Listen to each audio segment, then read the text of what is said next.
ಅಥರ್ವಣ ಉಪನಿಷತ್ ಇದರಲ್ಲಿ ಪರಾಪರ ವಿದ್ಯೆ ಅನ್ನೋದು ಮತ್ತೊಂದು ಪ್ರತಿ ಉಪನಿಷತ್ತ ಕೂಡ ವಿಶೇಷ ಅಂಶ ತುಂಬಿರುತ್ತೆ. ಅದಕ್ಕೆ ಆಚಾರ್ಯ ಮಂಗಳಾಚರಣೆ ಮಾಡ್ತಾರೆ.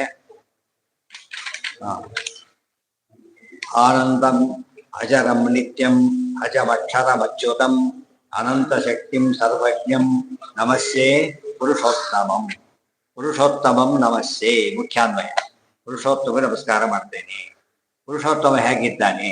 ಆನಂದಂ ಒಂದೇ ಒಂದಂ ಸದಾನಂದಂ. ಅಜರಂ ಮುಕ್ತಿಲ್ಲದವನು.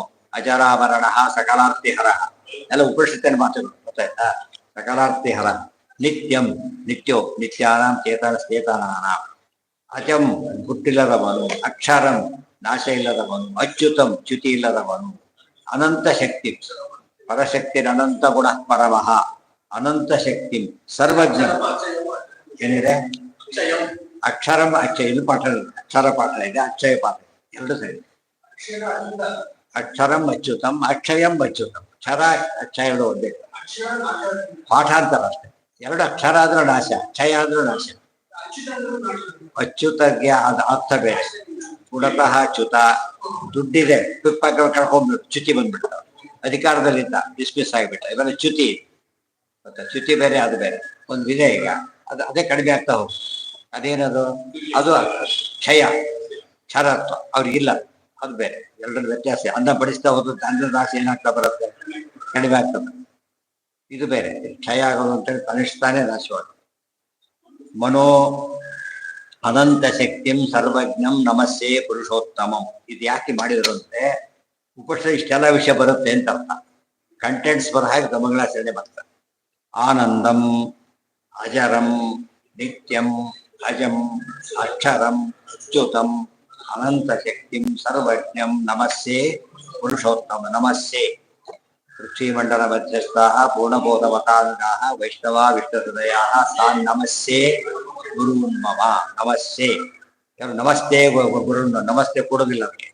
ನಮಸ್ತೆ ಗುರುನ್ ಅಂದ್ರೆ ಆಗೋದಿಲ್ಲ, ನಮಸ್ತೆನೇ ಹೇಳಬೇಕು. ಅದೇ ಸರಿಯಾದ ಪದ. ಆನಂದಂ ಅಜರಂ ನಿತ್ಯಂ ಅಜಂ ಅಕ್ಷರಂ ಅಚ್ಯುತಂ ಅನಂತ ಶಕ್ತಿಂ ಸರ್ವಜ್ಞಂ ಪುರುಷೋತ್ತಮ. ಇದು ವಿಶೇಷ. ಉಳಿದೆಲ್ಲ ವಿಶೇಷಣಗಳು. ನಾವು ನಮಸ್ಕಾರ ಮಾಡುತ್ತೇವೆ ಹೇಳಿದ್ರೆ ಭೇದ ಇದೆ ಹೊರತಾ ಭೇದ ಅಲ್ಲ. ಮುಂದೆ ಹೇಳ್ತಾರೆ. ಬ್ರಹ್ಮ ದೇವಾನಾಂ ಪ್ರಥಮ ಸಂಬಭೂವ ವಿಶ್ವಸ್ಯ ಕರ್ತ ಭುವನಸ್ಯ ಭೋಕ್ತಾ ಸಬ್ರಹ್ಮ ವಿದ್ಯಾಂ ಸರ್ವ ವಿದ್ಯಾ ಪ್ರತಿಷ್ಠಾಂ ಅಥರ್ವಾಯ ಜ್ಯೇಷ್ಠ ಪುತ್ರಾಯ ಪ್ರಾಹ. ಉಪನಿಷತ್ ಪ್ರಾರಂಭವಾಗ್ತಾ ಇದೆ. ಏನ್ ಜ್ಞಾನ ಬೇಕಿದಕ್ಕೆಲ್ಲ? ಕೃಷಿ ದೇವತಾ ಎಲ್ಲ ಜ್ಞಾನ ಬೇಕು. ಅದಕ್ಕೆ ಬ್ರಹ್ಮದೇವರ ಋಷಿಗಳು, ಅವರೆಲ್ಲ ಕೇಳ್ತಕ್ಕಂಥ ಋಷಿಗಳು, ಹೇಳ್ತಕ್ಕಂಥ ಋಷಿಗಳು. ಬ್ರಹ್ಮ ದೇವಾನಾಂ ಪ್ರಥಮ ಸಂಬಭೂವ. ಯಾವ್ದು ನೆನಪಾಗುತ್ತೆ ಅಂತ ಕೇಳಿದ್ರೆ ತೇನೇ ಬ್ರಹ್ಮ ಹೃದಯ ಆದಿಕಮಯೇ. ಪ್ರಥಮ ಆದಿಕವಿ ಬ್ರಹ್ಮದೇವರ. ಆದಿಕವಿ ಅಂದ್ರೇನು? ಮೊಟ್ಟ ಮೊದಲ ಪರಿಪೂರ್ಣ ಜ್ಞಾನಿಗಳು ಬ್ರಹ್ಮದೇವರು. ಬ್ರಹ್ಮ ದೇವಾನಾಂ ಪ್ರಥಮ ಸಂಬಭೂವ ವಿಶ್ವಸ್ಯ ಕರ್ತ ಭುವನಸ್ಯ ಭೋಕ್ತಾ. ವಿಶ್ವವನ್ನ ಸೃಷ್ಟಿ ಮಾಡಿದವರು, ಭುವನಸ್ಯ ಭೋಕ್ತಾ ರಕ್ಷಣೆ ಮಾಡುವವರು ಅಂತಹ ಬ್ರಹ್ಮದೇವರು. ಸಹ ಬ್ರಹ್ಮವಿದ್ಯಾಂ ಬ್ರಹ್ಮವಿದ್ಯೆಯನ್ನ. ಬ್ರಹ್ಮವಿದ್ಯೆ ವಿಶೇಷತೆ ಏನು ನೋಡಿ? ಸರ್ವವಿದ್ಯಾ ಪ್ರತಿಷ್ಠಾ. ಸರ್ವವಿದ್ಯಾ ಪ್ರತಿಷ್ಠಾ ಎಲ್ಲ ವಿದ್ಯೆಗಳ ಮೂಲ. ಅದನ್ನು ಬಿಟ್ಟಿದ್ದಕ್ಕೆ ಏನಾಗಿದೆ ಸಮಾಜ? ಫೌಂಡೇಶನ್ ಡಬಡ ಬಿದ್ದು ಬಿಡುತ್ತೆ. ಮೂಲ ಯಾವುದೇ ಕೆಲಸ ಅಧ್ಯಾತ್ಮ ಜ್ಞಾನ ಇದೆ. ಏನೇ ಕೆಲಸ ಮಾಡಿ ಅಧ್ಯಾತ್ಮ ಜ್ಞಾನ ಇದು ಸರಿಯಾಗಿ ಮಾಡೋದು ಹೇಳ್ಬೇಕಾಗಿದೆ. ಗೊತ್ತಾಯ್ತಾ? ಅದಿಲ್ಲ ಹೋಗಿದ್ರೆ ಯಾರು ಏನೇನೋ ಮಾಡಿ ದುಡ್ಡು ಕೊಡಿ ಸಾಕು ಅಂತಾರೆ. ಹಾಗನ್ಬಾರ್ದು. ಕಮಿಟ್ಮೆಂಟ್ ಬರೋದು ಒಂದು ಬೇಸಿಕ್ ಇದು ನಾಲೆಡ್ಜ್ ಇದೆ. ಅದಕ್ಕಾಗಿ ಸರ್ವವಿದ್ಯಾ ಪ್ರತಿಷ್ಠಾ ಈ ನಮಗೆ ಹೊಸ ಅರ್ಥ ಆಗ್ತದೆ. ಯಾವುದಕ್ಕೆ? ಸರ್ವವಿದ್ಯಾ ಪ್ರವೀಣೋ ರಾಘವೇಂದ್ರ. ಸರ್ವವಿದ್ಯಾ ಅಂದ್ರೆ ಈಗ ಬ್ರಹ್ಮವಿದ್ಯಾ ಅಂತ ಅರ್ಥ. ಈ ವಿದ್ಯೆ ಹೊರಟೋಯ್ತು. ಈಗ ಯಾವ್ದು ಬಂತು? ಬ್ರಹ್ಮವಿದ್ಯೆ ಏನಂತ. ಬ್ರಹ್ಮವಿದ್ಯೆ ಒಂದು ಓದಿಬಿಟ್ರೆ ಏನಾಗುತ್ತೆ? ಎಲ್ಲ ವಿದ್ಯೆ ಒಂದು. First become A man. ಎಲ್ಲ ನಿಮ್ಗೆ ಗೊತ್ತಾಗುತ್ತೆ ಅಂತ ಹೇಳ್ತಾರಲ್ಲ, ಅದು ಬೇಕು. ಬ್ರಹ್ಮವಿದ್ಯೆ ಹೇಗೆ ಓದಬೇಕು ಗೊತ್ತಿಲ್ಲ, ಆ ಮಹಿಮೆನೇ ಹೇಳ್ತಾ ಇಲ್ಲ, ಒತ್ತೊತ್ತೆ ಹೇಳ್ತಾರೆ. ಸರ್ವ ವಿದ್ಯೆಗಳು ಓದೋದು ಅಂದ್ರೆ ಬ್ರಹ್ಮವಿದ್ಯೆ ಒಂದು ಓದೋದು ತುಲಾಭಾರ. ಇದು ಒಂದಿದ್ರೆ ಎಲ್ಲದನ್ನು ಬಿಟ್ಟು ಮಾಡ್ತಾರೆ. ಗೊತ್ತಾಯ್ತಾ? ಅದಿಲ್ಲದೆ ಹೋದ್ರೆ ಎಷ್ಟು ಓದಿದ್ರು ಕಡಿಮೆನೇ.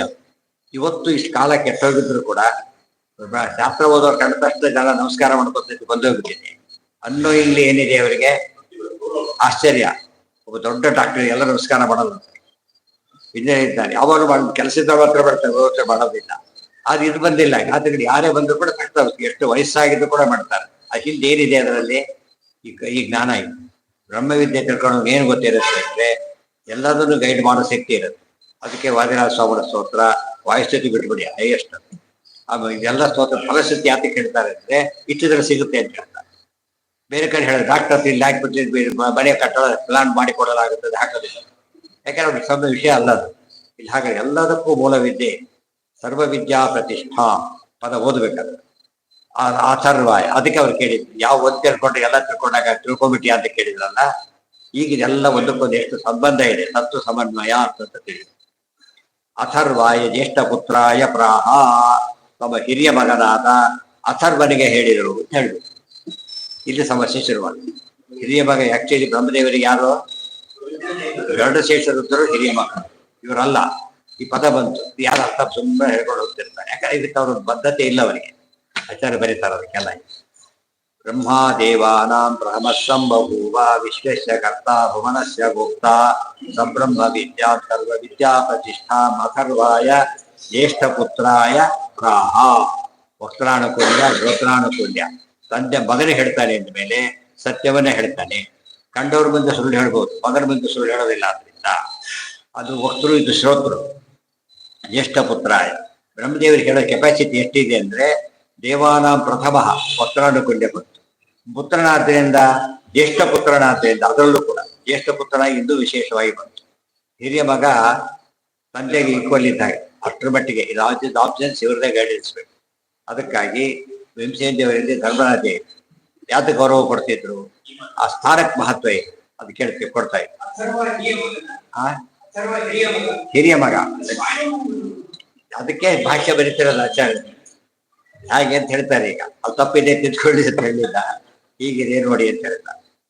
ಮನೋರ್ ವೈವಸ್ವತಸ್ಯ ಆದೌ ಅಥರ್ವ ಬ್ರಹ್ಮಣೋ ಜನಿ ಮಿತ್ರಶ್ಚ ವರುಣಶ್ಚಾಸೋ ಪ್ರಹೇತಿರ್ಹೇತಿರೇವ ಚ ಬ್ರಹ್ಮಣ ಪ್ರಥಮೇ ಕಲ್ಪೆ ಶಿವ ಪ್ರಥಮದ ಸುತಃ ತನಕಾದ್ಯಾಸ್ತು ವಾರಾಹೇ ಬ್ರಹ್ಮ ವಿಷ್ಣೋ ಸುತೋ ಅಗ್ರಜ ಇತಿ ಬ್ರಹ್ಮಾಂಡ.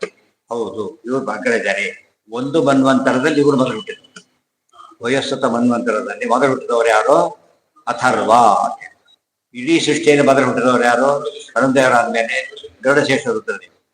ಇವೆಲ್ಲ ಇಷ್ಟು ಹೇಳಿದಾಗಲೇ ಅದಕ್ಕೆ ಮಹತ್ವ ಬರುತ್ತೆ. ಉಳಿದವರು ಅದೆಲ್ಲ ಸುಮ್ಮನೆ ಕೇಳ್ಕೊಂಡು ಹೋಗಿದ್ದಲ್ಲ. ಎಲ್ಲ ಕೊಟ್ಟ ಗುರುಗಳು ಶ್ರೀಮದ್ ಆಚಾರ್ಯ. ಮನೋರ್ ವೈವಸ್ವತಸ್ಯ ಆದೌ ಅಥರ್ವ ಬ್ರಹ್ಮಣೋ ಅಜನಿ. ವೈವಸ್ವತ ಮನ್ವಂತರದಲ್ಲಿ ಮೊದಲು ಬ್ರಹ್ಮದೇವ ಮಗನಾಗಿ ಹುಟ್ಟಿದ್ದು ಯಾರು ಅಂದ್ರೆ ಅಥರ್ವ. ಮಿತ್ರಶ್ಚ ವರುಣಶ್ಚ ಅಥೋ, ಅದೇ ಆಮೇಲೆ ಮಿತ್ರಶ್ಚ ವರುಣಶ್ಚ ಅಥೋ ಪ್ರಹೇತಿ ಹೇತಿ, ಆಮೇಲೆ ಮಿತ್ರ ವರುಣ ಎಲ್ಲ ಆಮೇಲೆ ಹುಟ್ಟಿದ್ರು. ಬ್ರಹ್ಮಣ ಪ್ರಥಮೇ ಕಲ್ಪೆ, ಮೊದಲ ಕಲ್ಪದಲ್ಲಿ ಶಿವ ಪ್ರಥಮ. ಶಿವ ಎಂಬುದು ಉಪಲಕ್ಷಣ. ಮತ್ತೆ ಗರುಡಶೇಷ ಸೇರ್ಕೊಂಡು ಹೇಳ್ಬೇಕು. ಪ್ರಥಮದ ಸ್ತುತಃ ಸನಕಾದ್ಯಾಸ್ತು ವಾರಾಹೆ, ಶ್ವೇತವರಾಹ ಕಲ್ಪದಲ್ಲಿ ಸನಕಾದ್ರೆ ಮೊದಲು ಹುಟ್ಟಿದ್ರು. ಬ್ರಹ್ಮ ವಿಷ್ಣು ಸುತೋ ಅಗ್ರಜ. ಅವರು ಭಾಗವತಲ್ಲೇ ಬರ್ತದೆ. ಮೊದಲು ಸನಕಾಗ್ರೆ ಹುಟ್ಟಿದ್ರು, ಸೃಷ್ಟಿ ಮಾಡಿ ಅಂದ್ರು, ಮಾಡೋದಿಲ್ಲ ಅಂದ್ರು. ಆಮೇಲೆ ರುದ್ರರು ಹುಟ್ಟಿದ್ರು. ಯಾವ ಕಲ್ಪ ಇದು? ಇದಲ್ಲ, ವರಾಹ ಕಲ್ಪದಲ್ಲಿ ನಡೆದಿದೆ. ಇವೆಲ್ಲ ಅರ್ಥ ಮಾಡ್ಕೊಂಡ್ರೆ ಆಗ ಭಾಗವತ ಚೆನ್ನಾಗಿ ಅರ್ಥ ಆಗ್ತದೆ. ಇಲ್ಲಿ ಹೋಗಿ ಒಂದು ಕನ್ಸಿಸ್ಟೆನ್ಸಿನೇ ಕಾಣೋದಿಲ್ಲ. ಈ ನೋಟ್ ಕೊಟ್ಟರು ಕೂಡ ಆಚಾರ್ಯ ಏನ್ ಮಾಡಿದ್ರು, ಏನೋ ಮ್ಯಾನೇಜ್ ಮಾಡಿದ್ರಲ್ಲ. ಇತಿ ಬ್ರಹ್ಮಾಂಡೆ ಡಾಕ್ಯುಮೆಂಟ್ ಇದೆ ಅಂತ, ಪ್ರತಿಯೊಂದಕ್ಕೂ ಡಾಕ್ಯುಮೆಂಟ್ ಮತ್ತೆ ಮಾತಾಡೋದಿಲ್ಲ. ಅದು ವಿಷಯ. ಸೃಷ್ಟಿ ಪ್ರಥಮ ಸೃಷ್ಟಿ ಬೇರೆ, ಅದೇನು ಅನಂತರ ಅವಾಂತರ ಸೃಷ್ಟಿಗಳು ಅದರಲ್ಲಿ ಆಗಿದೆ. ಇದು ಅದಕ್ಕೆ ಸಂಬಂಧಪಟ್ಟ ವಿಚಾರ ಆದ್ರಿಂದ ಇದು ಅಸತ್ಯನೂ ಅಲ್ಲ, ಅದು ಸುಳ್ಳು ಅಲ್ಲ. ಹೊಂದಿಸ್ಬೇಕು, ನಾಲೆಜ್ ಕಂಟಿನ್ಯೂ ಮಾಡಿ. ಇದರಲ್ಲಿ ಪರಾಪರ ವಿದ್ಯೆ ಎಲ್ಲ ಹೇಳ್ತಾರೆ. ಮೇನ್ ಕಾಂಟ್ರಿಬ್ಯೂಷನ್ ಅದೇ ಪರಾವಿದ್ಯಾ ಅಪರಾವಿದ್ಯೆ.